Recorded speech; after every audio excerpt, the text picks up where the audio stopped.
All right, everyone, welcome back to How I Sell, presented by the Ramp Podcast. Today, we have a special guest with us. It's Tahirih Skolnik. She comes to us by way of Figma. Tahirih, welcome to the show. Thank you. Happy to be here. Awesome, awesome. So before we jump into those 5 questions that we ask all our guests on season 2 of How I Sell, who is Tahirih Skolnik? Yeah, I guess deep question. I am currently leading sales development at Figma. I came to Figma after almost 5 years at Square. Prior to that, I had a brief stint in luxury real estate.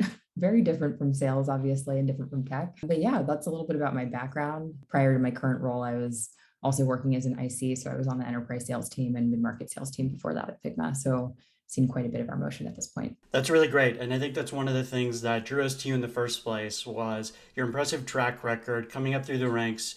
You've worn pretty much every hat that we teach our folks here at Ramped about. So starting as an IC and then moving your way into a manager and ultimately managing a pretty big team. It sounds like the team over there at Figma is growing quite Mhm. significantly. And yeah, just impressive career. And thanks so much for being on the show. Yeah, of course. Very excited to chat today. Awesome. So let's dive into those 5 questions. The first of which, what is the best investment an early career salesperson can do for themselves and why? Yeah, so I think more than anything, it's about being curious and asking a lot of questions to essentially train yourself to understand the businesses that you're working for. I think understanding business priorities by way of being curious is hands down the most important thing for you to be able to understand what work you're doing and what your own individual impact is for any company that you work for. So that was probably something that I wished I had learned a little bit sooner in my career, honestly. But being able to map your personal work and your priorities to whatever it is that your company or companies are focused on is crucial, I'd say. Huge investment to understand that.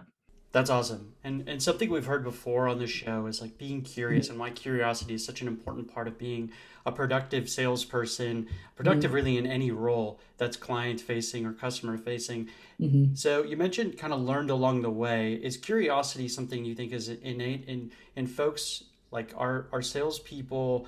What I mean by that are salespeople naturally curious, or is that something that you can kind of crystallize or you can learn as you're going up through the ranks in sales? Yeah, I think it's hard to say if salespeople are naturally curious. I think people, I've met some people who I think are like very deeply curious, and I do think that that's a personal trait. I think others have learned enough lessons throughout their work that if they didn't question things or if they didn't ask any sort of follow up, they couldn't necessarily get from point A to point B. So I think the more questions you learn to ask as you progress in your career, you probably do become more curious.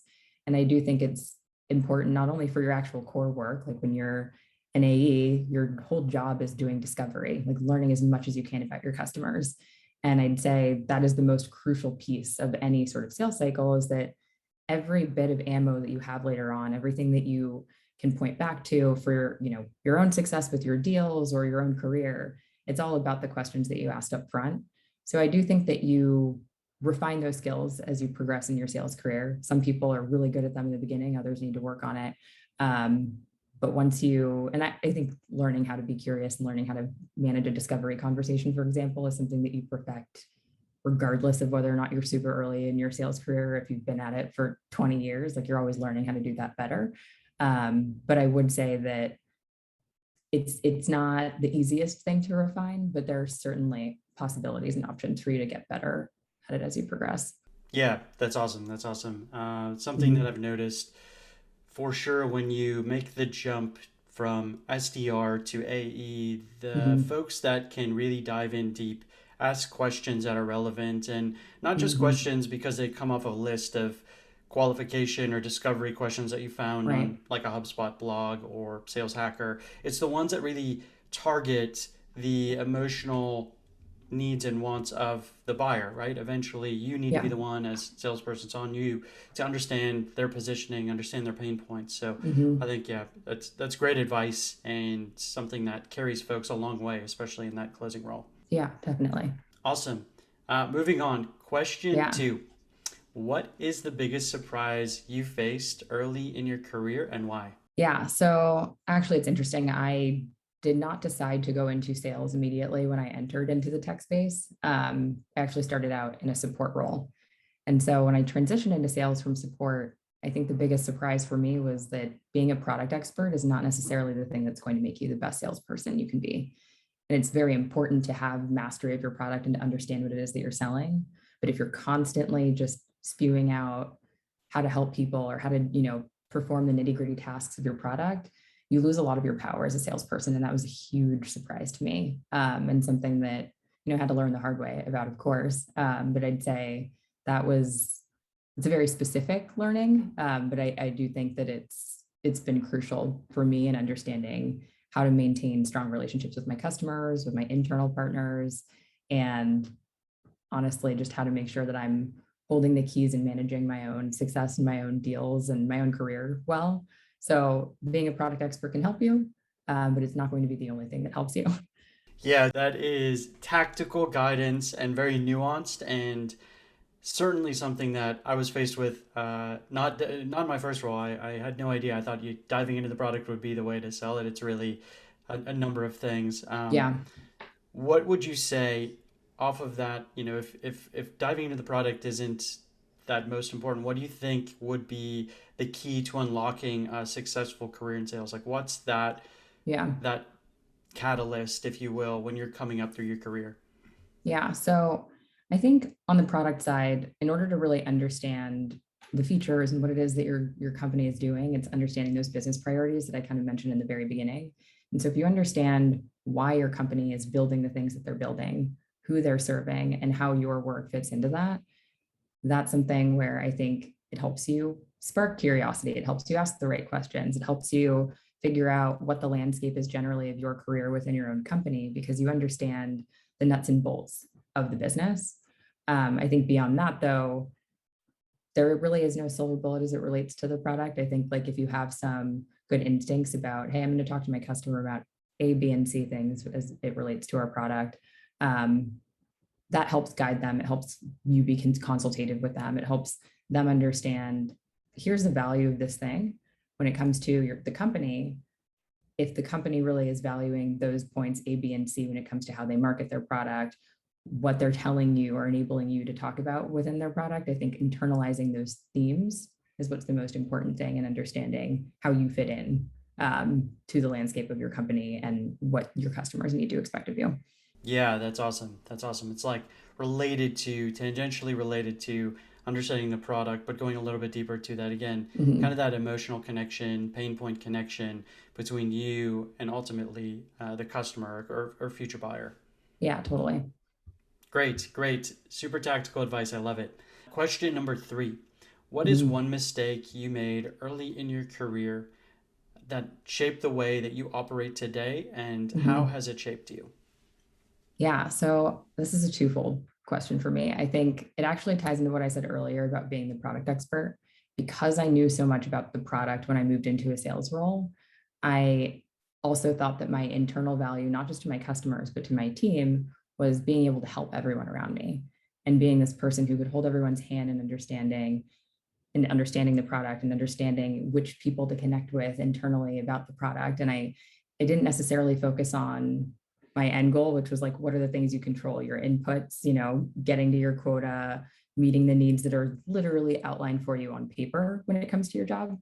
And so the sort of abstract value that I brought to my team, I thought was what would propel me forward rather than, I guess, just focusing on my inputs and focusing on the things that I control, or can control.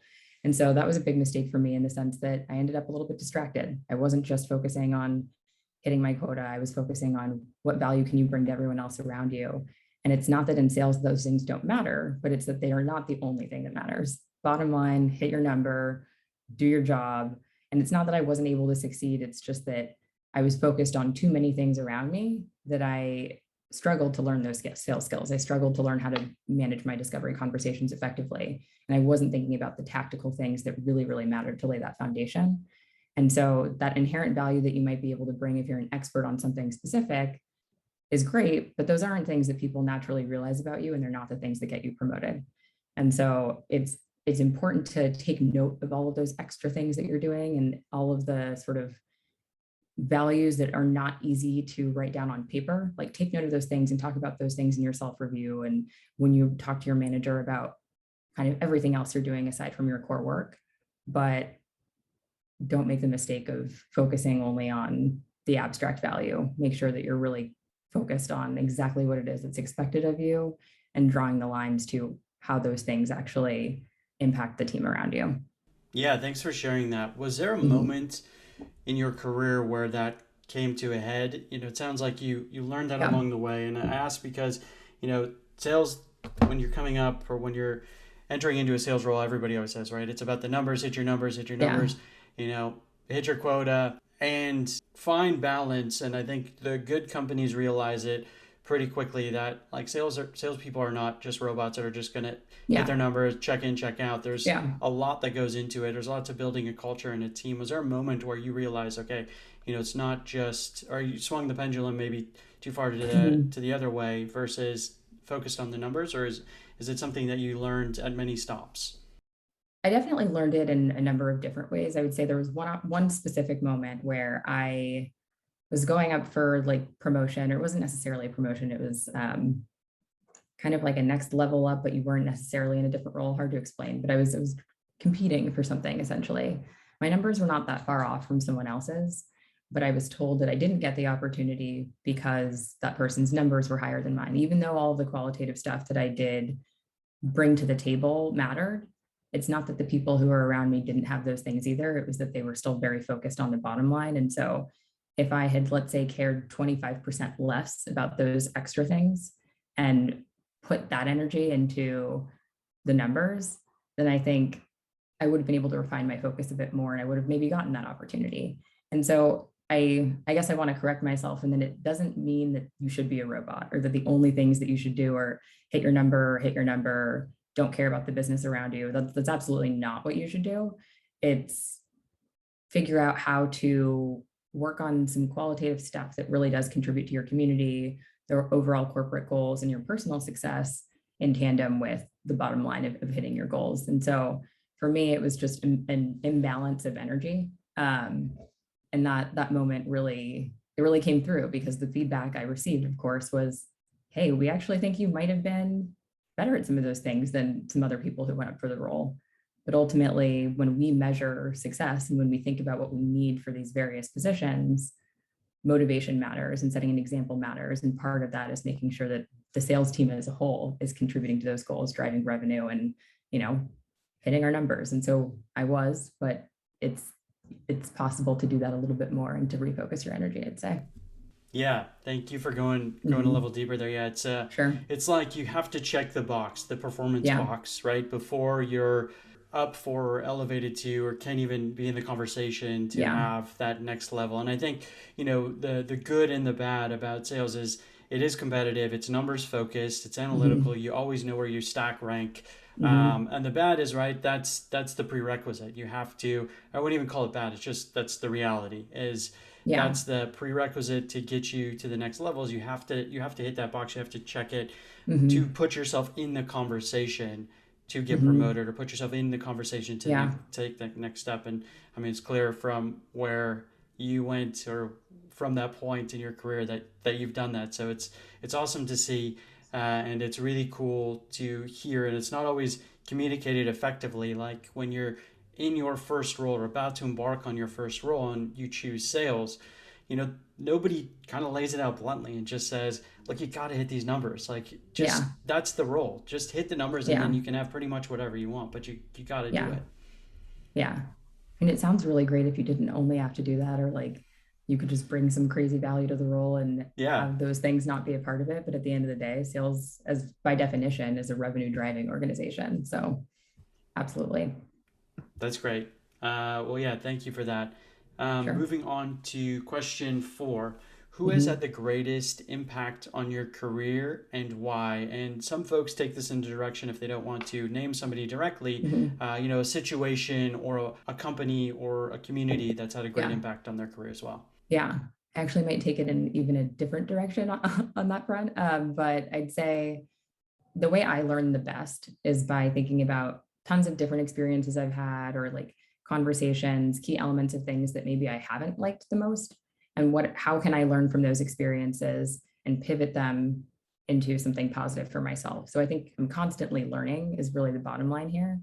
I would say there's never a moment in time where I enter into a situation and I'm like, well, I got it, I know it. And so that's it. And I'm not going to leave this conversation learning anything. And so on that front, I'd say it's kind of a hodgepodge of experiences working with many different managers over the course of my career. Understanding the moments in which I felt either, I don't know, discouraged or psychologically unsafe. Like those are the things that for me, especially as a manager now, I'm thinking through and I'm deciding, hey, if I learned in a visual way and I learned when my manager was really hands-on with me, how can I repeat those experiences for the people that I'm managing today? Or if I was given too much autonomy, what did that do to me as a rep or, as a supporter, whatever work I was doing in those moments in time? And what can I grasp from that experience and bring it forward with my current reports or my peers? So there's not, I think this is a hard question for me to answer in the sense that there isn't one thing that, or even one company or one experience that has had the greatest impact. It's kind of going full circle, coming back to curiosity. It's really taking note of all the experiences. I write so many things down as I'm in my conversations, and I make sure that there's always some sort of takeaway from everything that I am experiencing. On that note, it's also why curiosity is so important, is that if you are a robot with your work and you're not thinking about why the stuff that you're doing matters for you or matters for your company, then you probably won't learn anything throughout those experiences. So I know that's not necessarily answering the question directly, but I think more than anything, it's making sure that everything that you are doing does have an impact on your career, that you're trying to extrapolate all elements from the conversations, from your customers, from your managers, and understanding positive or negative, what those things mean for you. So for me, writing things down, coming back to the themes of my conversations, one-on-ones, et cetera, is what's actually helped me decide what's going to make an impact on my career. Does that make sense? Yeah, I love it. I want to summarize a bit, but I don't want to put words in your mouth. But it sounds like Yeah. you're saying something like, hey, I've taken all of this and all these experiences in my career, and I'm trying to leave future generations, future people that I manage, direct reports, better off. So Yeah. almost like leaving the team, the culture, the folks that I work with, direct reports, people who maybe manage me, in a better place because of the stuff that I've learned in my career, and good and bad, the Right. really tough, it sounds like, and the great. Yeah, So I like that perspective a lot. definitely. And I guess one thing to add to that is just um, you're going to learn the most when you do ask follow-up questions, when you receive some constructive feedback too. And so I think if you disagree with feedback, um, sometimes the hardest stuff that you've listened to can have the greatest impact on your career overall, especially when you disagree with those things. Yeah. And so recognizing that you're not always going to agree with everything that happens in your environment or that's something being told to you, um, but learning from those experiences and tying them back to the stuff that does matter, which is you controlling your own destiny and taking your career in the direction that you care about, not what's being dictated to you. Yeah, absolutely. Absolutely. I think, we it's like the radical candor school of thought, Yeah. right? You give the true, honest feedback in a very caring, supportive way, and if you're delivering that, it's okay to share harsh truths or receive Yeah, harsh truths, even if you don't agree with it or even if you don't really want to hear it. totally. Great. So, last question. We've asked all our guests on both season one and season two of Yeah. How I Sell. If you could go back in time, now that you have the benefit of hindsight, what Mhm. advice would you give yourself as you were embarking on your career? Yeah. So I'm a worrywart. I tend to be the person who's like, oh my gosh, if I do this now, what's going to happen to me in 2 years? And it's like, I think having a forward outlook is important, but not that far out. And so I'd say the biggest thing for me is going back to focusing on your inputs and the things that you control or you can control. And if you do that well, um, then the stuff that matters in 6 months or in a year from now will actually fall into place. So for me, I think the 6 month outlook is super important. I do think about how my actions today are going to impact me about 6 months out. But early in my career, there's no way that I could have understood what those impacts maybe directionally would provide for me.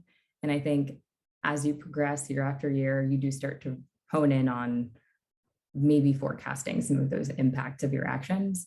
When you're very early on, the best thing that you can do is just focus on exactly what's in front of you and doing those things well.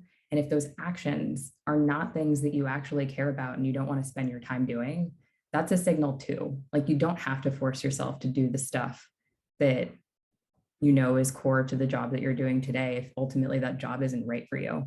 And I learned that early on by pivoting into a sales role, right? It was that I was forcing myself to go step by step and trying to, like, do everything that was expected of me, which was great, but I didn't care about that thing. And so if I had not thought about, a year from now, if I just keep doing this, I'll be fine. And if I had said, hey, look, maybe this isn't the path for you, go find one that is, then who knows where I would have been sooner. You know what I mean? So I think realistically, it's just focusing on what's in front of you. And if what's in front of you isn't what you're enjoying, figuring out what those things that you enjoy are, or why you're not enjoying the things that you're doing, and correcting, and then focusing on what's in front of you after that, Yeah, there's two key lessons there that I think are super important sales otherwise. One is controlling your controllables, controlling your inputs. Yeah. That's loud and clear. And we say that a lot in sales, frankly. Focus on the things that you can control, your activity numbers, how many emails you send, how many calls you make, the metrics, the activity metrics that, like, nobody else can do except for you. But it's really true. It's true for all things, especially in your career, in your early career. Like, there's going to be just so much stuff thrown at you that you're not going to be able to handle. You don't know where it's coming from. You don't know why it came your way. All you can do is control your reaction or how you deal with it. And then the other that I've heard is, it's okay to, if you don't like it, have a check-in with yourself and assess, like, is this really for me, or is this something where I can shut it down now before it turns into a bad situation, before it takes an emotional toll. We're having the conversations a lot today, but the mental health conversation, especially in sales, needs to be brought to the forefront of just check in. It's a tough role. 100%. You're on the phone, you get rejected all the time. Like, I had never faced that type of rejection before jumping into a sales role. Like, picking up the phone 100 times and getting no 98, like, you just don't experience that in your life. So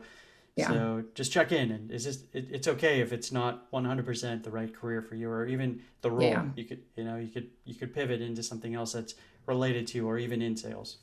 Totally. You own your career. Like, at the end of the day, you're the one who gets to make the choices, and you're the one who gets to control your story too. So it's not just about those nitty-gritty inputs, but it is also about controlling how you want to show up and how you're seen. Yeah, I love it. A great place to end the discussion for today, Tahirih. I really, really appreciate you being on the show. Where can folks find you? Yeah, feel free to hit me up on LinkedIn. If you just type in my name, I'm probably one of the few people with that combination of names. So you're probably not going to come up with a bunch of people on the search results, but feel free to shoot me a message on LinkedIn. Happy to chat with anyone. Awesome. Well, we appreciate it. The folks in the REMP program may take you up on that, so get ready for a bunch of messages. But hopefully they'll be super respectful of your time as well. But Tahirih, we really appreciate you being on the REMP podcast and How I Sell, and hope to have you back someday. Thank you so much for sharing your guidance. I know our audience is absolutely going to love it. Thanks so much. Appreciate it. All right. Talk soon. Bye.